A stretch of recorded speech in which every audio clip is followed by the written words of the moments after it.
Il est 13 h. Delphine Loricourt, aide familiale à domicile, vient prendre son deuxième service de la journée auprès d'un couple de nonagénaires.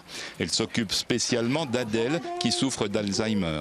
Quand je fais la journée depuis 7 h du matin jusqu'à 17 h l'après-midi, je fais le petit déjeuner, un petit peu de ménage, l'accompagnement de Adèle, la toilette aussi, je fais son lit, je m'occupe du linge.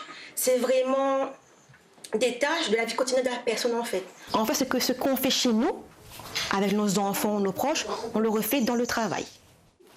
Delphine est passionnée par son métier qu'elle considère comme une vraie vocation. C'est vraiment un engagement au quotidien, c'est un plaisir d'aider les autres en fait. Donc c'est pas un fardeau, c'est pas un travail, c'est une tâche avec passion. Le contact humain est la première richesse de ce métier. Delphine fait aujourd'hui quasiment partie de la famille des 4 bénéficiaires dont elle s'occupe toute la semaine. Ben justement, j'ai bénéficié de ce qu'il m'appelle ma grande fille. Vu que je lui donne à manger le matin, je lui aide à se faire ce transfert, sortir du lit, aller au fauteuil roulant, vu que le porteur de handicap. C'est vraiment...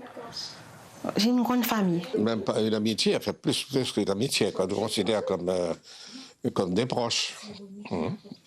Le ministère des Solidarités, de l'Autonomie et des Personnes handicapées a créé ce 17 mars la première journée nationale des aides à domicile. L'objectif, donner de la visibilité à ce métier encore mal connu. C'est une profession qui souffre d'un manque de considération. Elles sont souvent considérées comme des femmes de ménage. Elles sont peu valorisées à la fois humainement et à la fois financièrement. Et cette journée elle est intéressante pour les mettre un petit peu en avant, pour les valoriser, pour le travail qu'elles apportent au quotidien, comme Delphine le fait avec cette famille. En France, 570 000 aides à domicile permettent aux personnes en perte d'autonomie de continuer à vivre chez elles dans les meilleures conditions.